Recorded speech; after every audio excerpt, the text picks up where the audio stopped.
जय हिंद मित्रांनो, आताच पोलीस भरती झालेली आहे आणि आता नवीन पोलीस भरती येण्यासाठी लगभग 4 ते 5 महिन्याचा टाईम आहे. तुम्हाला माहिती आहे पोलीस भरती आल्यानंतर पण ग्राउंड, फिजिकल व फायनल मेरिट असे याच्यामध्ये लगभग 3 ते 4 महिने जातात. याचा अर्थ पूर्ण 6 महिने तुमच्या हातात आहे नवीन पोलीस भरती येण्यासाठी. म्हणून मी 6 महिन्याचा रोडमॅप आणलाय तुमच्यासाठी, की यामध्ये तुम्ही जर योग्य मेहनत घेतली, तर नक्कीच ह्याच प्रयत्नात पोलीस होसाल. मित्रांनो, एक गोष्ट लक्षात घ्या. आता जे मुलं थोडक्यात मार्क्सने राहिले असतील किंवा ज्यांचं सिलेक्शन होऊ शकलं नाही, ते नक्कीच दुसऱ्या भरतीची ट्राय करणार आहे. ते आता इंग्लिश ग्रामर ढूंढत असतील, त्यानंतर अनेक दुसऱ्या भरत्या ढूंढत असतील. आपली सर्वात मोठी चुकी इथेच होती. मीही भरती होण्यासाठी सर्वात लेट याच कारणामुळे झालो, की आपण एकीकडून दुसरीकडे पळतो. परंतु एकच गोष्ट न भरती येता आपण त्या भरतीचा अभ्यास कधी केला आहे का? विचार करून बघा. आतापर्यंत तुम्ही आता वनरक्षक भरती विचारताय, त्यानंतर तुम्ही राज्य उत्पादन शुल्क भरती विचारसाल. परंतु जर पोलीस भरती आता आली नाही, पण तुम्हाला माहिती आहे, की आपल्या वाट्यावर कधी ना कधी पोलीस भरती येणार आहे. त्याच्या अगोदर पूर्ण तयारी कधी करून ठेवली आहे का भरतीची? कधीच नाही. त्यामुळे भरती होण्यासाठी खूप जास्त टाईम लागतो किंवा तुम्ही भरती 1-2 मार्क्सने हुकता. एक गोष्ट लक्षात ठेवा, इतकं परफेक्ट नियोजन करून ठेवा, इतका परफेक्ट अभ्यास करून ठेवा, की एकाच वेळेस 2-3 डिपार्टमेंटमध्ये भरती झाला पाहिजे. जसं की कारागृह, एस-आर-पी-एफ, महाराष्ट्र पोलीस या तिन्ही डिपार्टमेंट तुम्ही भरती व्हायला पाहिजे. इतका परफेक्ट अभ्यास तुमचा पाहिजे. त्यासाठीच मी हा व्हिडिओ घेऊन आलेलो आहे, की तुम्ही नेमकं कसं नियोजन करू शकता. मित्रांनो, जे नवीन मुलं भरतीच्या फील्डमध्ये उतरतात, ते सर्व भरत्या ढूंढतात. परंतु योग्य मार्गदर्शन नसल्यामुळे त्यांना कळत नाही, की नेमकं याची तयारी कशी करावी.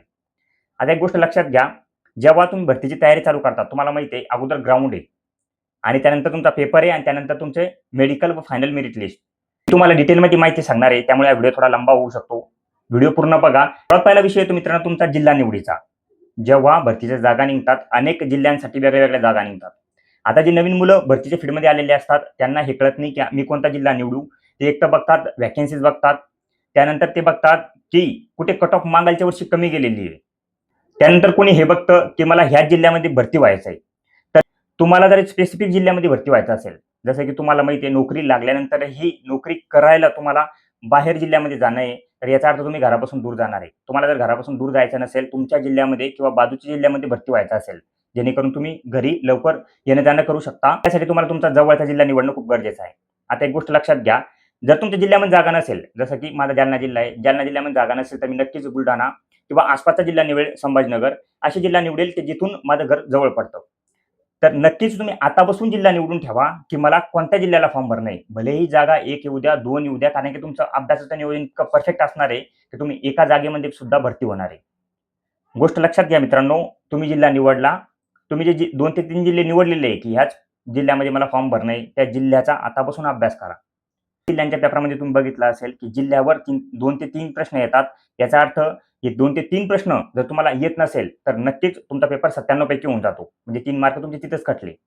त्यामुळे जो जिल्हा तुम्हाला ज्या जिल्ह्यात फॉर्म टाकायचा आहे, तो जिल्हा आतापासून निवडून ठेवा, की मला ह्या जिल्ह्यात फॉर्म टाकणं आहे, हे मला जवळ पडणार आहे किंवा मला इथे नोकरी करायला आवडेल. त्या जिल्ह्याचा पूर्ण एक जिल्हा विशेष घेऊन या. तो जिल्हा विशेष पूर्ण वाचा. इथे तुमचे 2 ते 3 मार्क्स पकडले. जिल्हा निवडताना तुम्ही ह्या गोष्टी बघू शकता. एक तर तुमच्या कास्टसाठी जागा आणि दुसऱ्या ओपनसाठी जागा. तुमच्या कास्टसाठी जास्त जागा असायला हव्या, त्यानंतर ओपनसाठीही जास्त जागा असायला हव्या. जिल्हा निवडताना कधी हे बघू नका, की मागील वर्षाची मेरिट काय लागलेली आहे. मागील वर्षाची मेरिट बघून जर तुम्ही जिल्हा निवडसाल, तर नक्कीच ही तुमची चुकी आहे. कारण की मित्रांनो फॉर्म भरताना हे कोणालाही कळत नाही, की कोणत्या जिल्ह्याला किती फॉर्म आलेले आहे. मित्रांनो, एखाद्या जिल्ह्यात असं होऊन जातं, की मुद्दामच फॉर्म कमी येतात आणि तिथे कॉम्पिटिशनही कमी होऊन जातं आणि काही जिल्ह्याला असं होऊन जातं, की जे टॉपचे अभ्यासू मुलं आहे, ते एकाच जिल्ह्यामध्ये फॉर्म भरल्यामुळे तिथे खूप जास्त कॉम्पिटिशन होऊन जातं. त्यामुळे हे तुमचं कधी-कधी नशीब पण असू शकतं. त्यामुळे मित्रांनो मी तुम्हाला सजेस्ट करेल, की आसपासचा जिल्हा निवडा, जिथे की 4 ते 5 जागा आहे आणि त्या जिल्ह्याचा पहिलाच अभ्यास करून ठेवा. कारण की मित्रांनो जिथे जागा कमी आहे, तिथे कॉम्पिटिशन खूप कमी असतं आणि कमी मुलांचा फॉर्म टाकण्याचा चान्स असतो. जिल्हा निवड झाली त्यानंतर मित्रांनो तुमचा ग्राउंड आहे तुम्हाला माहिती आहे. ग्राउंडमध्ये तुम्ही जेव्हा क्वालिफाय होणार आहे, तेव्हाच पेपरला बसणार आहे. तर आता खूप मुलं असे आहे, की आधीच खूप जास्त अभ्यास करून ठेवतात आणि ग्राउंडला दुर्लक्ष करतात आणि त्यामुळे ते कधीच पेपरला बसत नाही.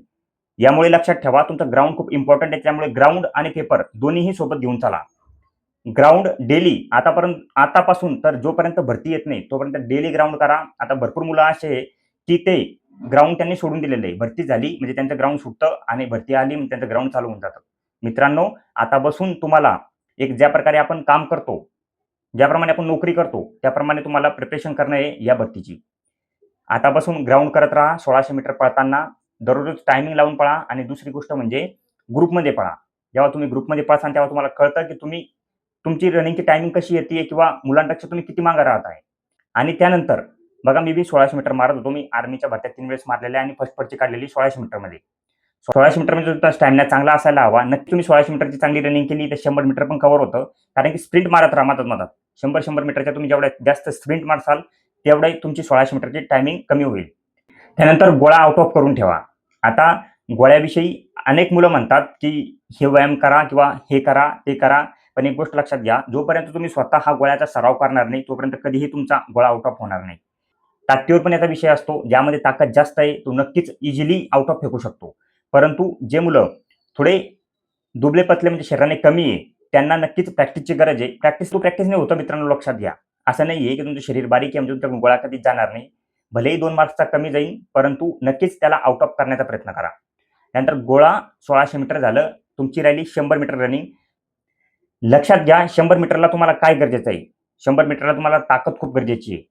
जितकं होऊ शकेल तितकं ग्राउंड केल्यानंतर प्रोटीन, व्हिटॅमिन घेण्याचा प्रयत्न करत जा. कारण की याने तुमचे मसल्स किंवा तुमच्यामध्ये एनर्जी निर्माण होते, जेणेकरून तुम्ही ग्राउंडमध्ये चांगला परफॉर्म करसाल.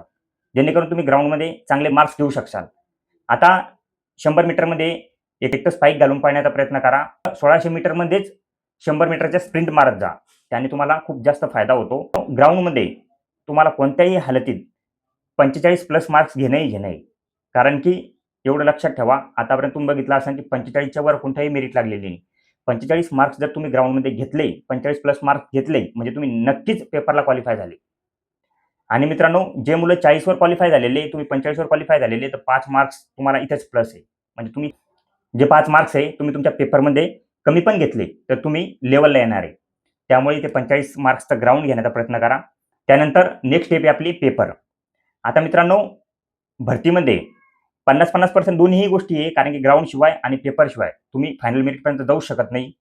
आता पेपरचा अभ्यास काही मुलं असे करतात की कोणतंही रँडमली बुक घेऊन घेईल आणि त्या बुक्समधून वाचत राहील.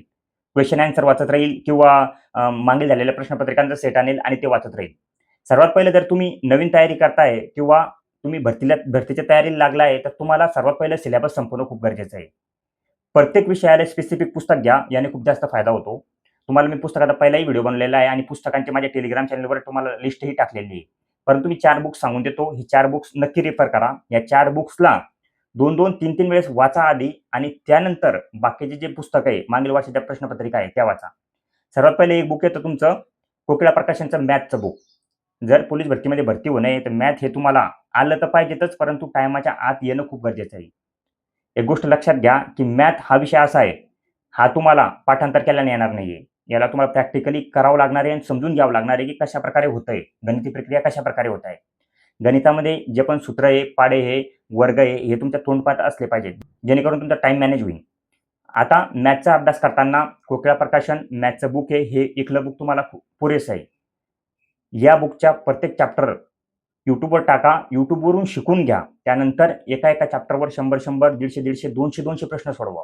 म्हणजे तुमचं ते चॅप्टर क्लिअर होईल. त्याच्या प्रत्येक टॉपिकवर तुम्हाला प्रश्न यायला लागेल. कोकिळा प्रकाशनचं बुक रेफर केल्यानंतर बुद्धिमत्ता हा विषय मॅथवरच अवलंबून असतो. तुमचं जर मॅथ चांगल्या प्रकारे असेल तर नक्कीच बुद्धिमत्ताही चांगल्या प्रकारे होतं.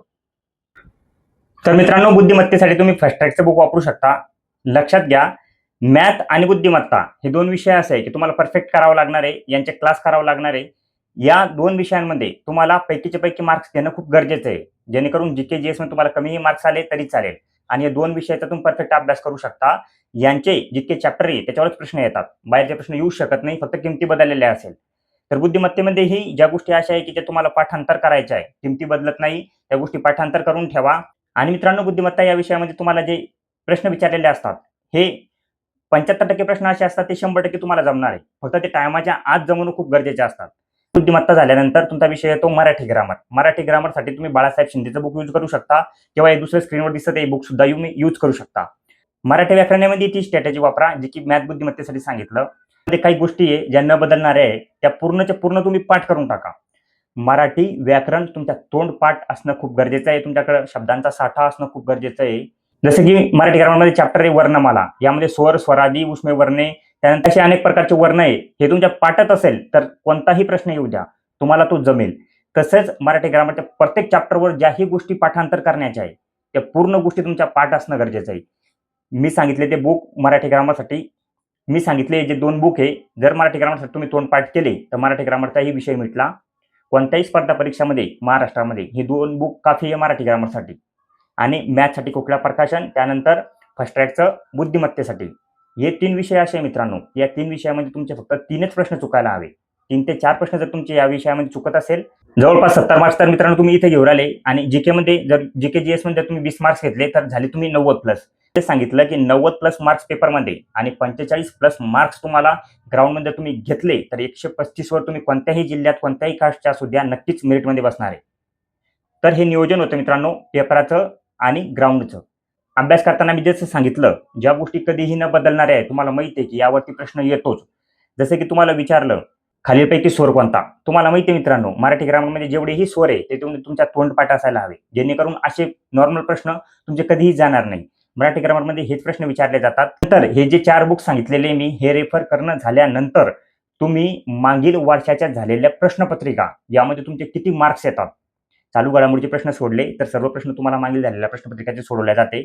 यामध्ये तुम्ही बघा की तुम्हाला किती मार्क्स यायला लागतात, कारण की तुमचा अभ्यास सिलेबस कंप्लीट झालेला असेल. तुम्हाला प्रत्येक गोष्ट माहिती तरी असेल, जरी तुम्हाला ते प्रश्न आला नाही परंतु माहिती असेल, मी वाचलेले आहे कुठे ना कुठे. तेव्हा तुम्ही जेव्हा प्रश्नपत्रिका किंवा मॉक टेस्ट द्यायला लागता त्याचा खूप जास्त फायदा होतो. आणि तुम्हाला मार्क्स बघून अजून जास्त त्याची हाव येते करण्याची, की यार मला तर खूप जास्त चांगल्या प्रकारे मार्क्स येत आहे, फक्त 2-3 प्रश्न चुकताय, 4 प्रश्न चुकताय. तर नक्कीच तुम्ही अजून जास्त चांगल्या प्रकारे करता, डिमोटिवेट होत नाही. जेव्हा एकदा 4 पुस्तकांचा तुमचा सिलेबस कंप्लीट झाला, ते 4ही बुक तुम्ही रेफर केले, त्यानंतर मागील झालेल्या प्रश्नपत्रिका दररोज 5 ते 7 प्रश्नपत्रिका मागील झालेल्या सोडवत जा. त्यामध्ये मॅथ, बुद्धिमत्ता सर्व सोडवायचं, फक्त चालू घडामोडी सोडून. त्यानंतर मित्रांनो तुमचा विषय येतो मेडिकलचा. एकदा फायनल कट ऑफमध्ये तुम्ही बसले, त्यानंतर तुमचं मेडिकल होतं. तुम्हाला माहिती आहे पोलीस भरतीच्या मेडिकलमध्ये कोणीही कटत नाही. मेडिकलमध्ये पोलीस भरतीचं मेडिकल खूप नॉर्मल होतं. यामध्ये कटण्याची संभावना नसते.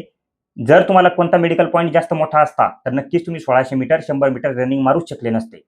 फक्त डोळा मेडिकल पॉईंटमध्ये डोळा तुमचा चांगला असायला हवा. चष्मा असेल पण जास्त नंबरचा असायला नको. त्यानंतर मित्रांनो लास्ट स्टेप येते तुमचे डॉक्युमेंट. लक्षात घ्या, सेंट्रल गव्हर्नमेंटची जर नोकरी असेल, एसएससी जीडी किंवा इतर नोकऱ्या, त्यामध्ये तुम्हाला डॉक्युमेंटला सवलत मिळते, परंतु महाराष्ट्र पोलीसमध्ये कोणत्याही प्रकारची डॉक्युमेंटला सवलत मिळत नाही. डायरेक्ट तुम्हाला बाद करून टाकण्यात येतं. त्यामुळे जर त्यांनी म्हणलं असेल सर्क्युलर डेटच्या अगोदरचे ईडब्ल्यूएस पाहिजेत किंवा सर्क्युलर डेटच्या अगोदरचं डोमोसाईल पाहिजे, तर ते त्याच टायमाचं काढून घ्या.